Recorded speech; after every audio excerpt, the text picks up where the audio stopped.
வணக்கம். கவிஞர் கண்ணதாசனோட தத்துவங்கள் பத்தி நாம இன்னைக்கு பார்க்க போறோம். மனசுல நிம்மதியே இல்ல, வாழ்க்கை ரொம்ப பரபரப்பா போகுதுன்னு நினைக்கிறீங்களா? அப்போ கண்ணதாசனோட இந்த சில வரிகள் நமக்கு ஒரு பெரிய வழிகாட்டியா இருக்கும். வாங்க, அமைதியான வாழ்க்கையோட ரகசியங்கள பத்தி கொஞ்சம் ஆழமா தெரிஞ்சுக்கலாம். அதுக்கு முன்னாடி ஒரு சின்ன கேள்வி. உங்க வாழ்க்கையில உண்மையாவே மன அமைதி இருக்கா? ஒரு நிமிஷம் யோசிச்சு உங்களுக்கு நீங்களே நேர்மையா பதில் சொல்லுங்க. ஏன்னா நம்ம எல்லாருக்குள்ளேயும் இருக்கிற அந்த அமைதிக்கான தேடலை தான் நாம இப்போ ஆரம்பிக்க போறோம். இந்த தேடல்ல நமக்கு வழிகாட்டியா இருக்க போறது வேற யாரும் இல்ல, நம்ம கவியரசர் கண்ணதாசன் தான். வாழ்க்கையில வர்ற புயல் மாதிரி கஷ்டமான நேரத்துல அவரோட தத்துவங்கள் ஒரு கலங்கரை விளக்கம் மாதிரி நமக்கு கரெக்டான வழிய காட்டும். சரி, நம்ம பயணத்தோட படி ரொம்ப முக்கியமான ஒரு தத்துவத்தை புரிஞ்சுக்கிறது தான். உண்மையான சந்தோஷம், அமைதி இதெல்லாம் வெளியிருந்து வருதில்ல. அது பணம், பதவியில இல்ல. அது நமக்குள்ளேயே இருக்கிற ஒரு விஷயம்.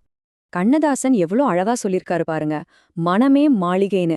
அதாவது நீங்க ஒரு சின்ன குடிசையில ஏழ்மையா கூட வாழலாம், ஆனா உங்க மனசுல எந்த குழப்பமும் இல்லாம அமைதியா இருந்தா அது ஒரு பெரிய அரண்மனையில வாழறதுக்கு சமம்.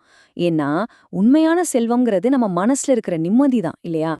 அடுத்து நம்ம நிம்மதியை கெடுக்கிற ஒரு பெரிய விஷயம் எதிர்காலத்தை பத்தின கவலை. நாளைக்கு என்ன நடக்குமோங்கிற பயம். இதுக்கு கண்ணதாசன் என்ன சொல்றாருன்னு பார்க்கலாமா? எப்படி பிளான் பண்றதுக்கும் நடக்கிறது ஏத்துக்கிறதுக்கும் நடுவுல ஒரு பேலன்ஸை கொண்டு வரதுன்னு பார்ப்போம். எதிர்காலத்தை நம்ம எப்படி பார்க்கறோம்? கண்ணதாசன் பார்வையில இதுல 3 விஷயம் இருக்கு.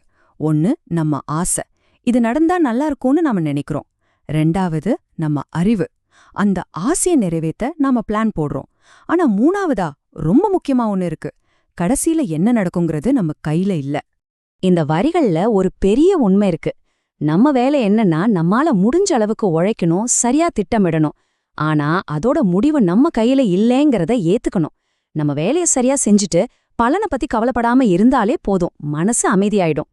சரி, எதிர்காலம் ஒரு பக்கம் இருக்கட்டும்.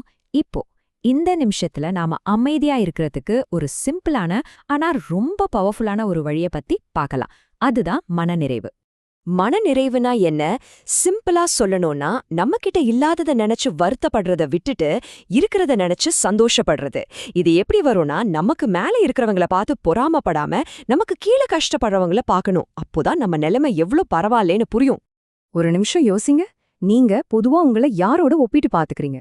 நீங்க பண்ற அந்த ஒப்பீடு உங்க மன அமைதியே கூட்டுதா இல்ல குறைக்குதா? இது ரொம்ப முக்கியமான கேள்வி. நமக்கான பதில நாம தான் கண்டுபிடிக்கணும். ஓகே, இது வரைக்கும் நம்ம பார்த்த எல்லா தத்துவத்தையும் ஒன்னு சேர்த்து ஒரு ஆக்ஷன் பிளான மாத்தலாமா? மன நிம்மதியோட நம்ம வேலைகளை, நம்ம கடமைகளை எப்படி செய்யறதுன்னு இப்ப பார்க்கலாம். கடமையை செய்யுங்கிற இந்த தத்துவத்துல 3 ஸ்டெப் தான். முதல்ல, ஒரு விஷயத்த செய்யறதுக்கு முன்னாடி முழு மனசோட முழு முயற்சியோட திட்டமிடுங்க. 2வது, அந்த வேலையை உங்களோட பெஸ்ட்டை கொடுத்து சூப்பரா செய்யுங்க. கடைசியா அதோட ரிசல்ட் என்ன வரும்னு கவலைப்படாம அதை மேலே இருக்கிறவங்க கிட்ட விட்டுடுங்க. இதுதான் ஆக்ஷனுக்கும் டிட்டாச்மெண்ட்டுக்கும் உள்ள சரியான பேலன்ஸ். இதிலிருந்து என்ன தெரியுது? உண்மையான அமைதி சோம்பேறித்தனத்துல இல்ல, நம்மால முடிஞ்ச 100% உழைப்ப கொடுத்துட்டு அதோட பலனை பத்தி கவலைப்படாம இருக்கிற மனநிலையில தான் இருக்கு. அதுதான் உண்மையான ஞானம். சரி, நாம இப்ப இந்த பயணத்தோட கடைசி கட்டத்துக்கு வந்துட்டோம்.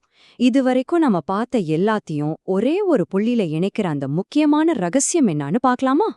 இதுதான் கண்ணதாசன் நமக்கு கொடுக்கிற வாழ்க்கையோட மொத்த சாராம்சம். வாழ்க்கை நமக்கு சந்தோஷத்தை கொடுத்தாலும் சரி, கஷ்டத்தை கொடுத்தாலும் சரி, எந்த சூழ்நிலையா இருந்தாலும் அதுல எப்படி சந்தோஷமா இருக்கிறதுன்னு கட்டுக்கிறதுல தான் வாழ்க்கையோட உண்மையான ரகசியமே அடங்கியிருக்கு. சரி, ஒரு தடவை வேகமா எல்லாத்தையும் நினைவுபடுத்தி பாத்திரலாம். முதல்ல, உங்க மனசுதான் உங்க உண்மையான வீடு, உங்க மாளிகை. 2வது, நாளைக்காக பிளான் பண்ணுங்க, ஆனா முடிவை எப்படி இருந்தாலும் ஏத்துக்க பழகிக்கோங்க. 3வது, உங்ககிட்ட இருக்கிறத பார்த்து திருப்தி அடைங்க. 4வது, உங்க கடமைய முழுசா செய்யுங்க, ஆனா பலனை எதிர்பார்க்காதீங்க. கடைசியா இந்த ஒரு கேள்விய நான் உங்ககிட்ட விட்டுட்டு போறேன்.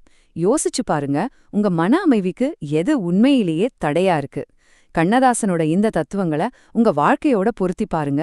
உங்களுக்கு விடை கண்டிப்பா கிடைக்கும். இந்த பயணத்துல என் கூட சேர்ந்ததுக்கு ரொம்ப நன்றி.